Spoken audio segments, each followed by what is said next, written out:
গুম কমিশনের প্রতিবেদন জমা হলেও সুপারিশ বাস্তবায়ন নিয়ে প্রশ্ন। র্যাব বিলুপ্তির আগে বিকল্প বাহিনী গড়ার পরামর্শ।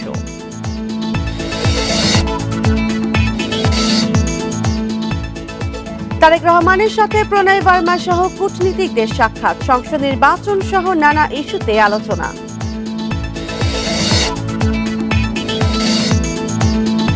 আপিলের প্রথম দিনে বৈধতা পেল 52 জনের মনোনয়ন। পাবনা 1 ও 2 আসনে নির্বাচন স্থগিত।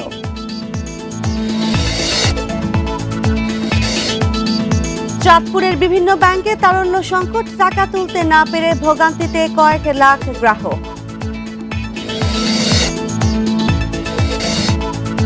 নারায়ণগঞ্জে আকিজ সিমেন্ট কারখানায় বয়লার বিস্ফোরণে 7 শ্রমিক দগ্ধ। শ্বাসনালী পুড়ে যাওয়ায় 3 জনের অবস্থা আশঙ্কাজনক। ইরানে বিক্ষোভ সহিংসতায় নিহত 65, আটক 2300। বিক্ষোভ দমনে বিপ্লবী গার্ড বাহিনী রেড লাইন ঘোষণা।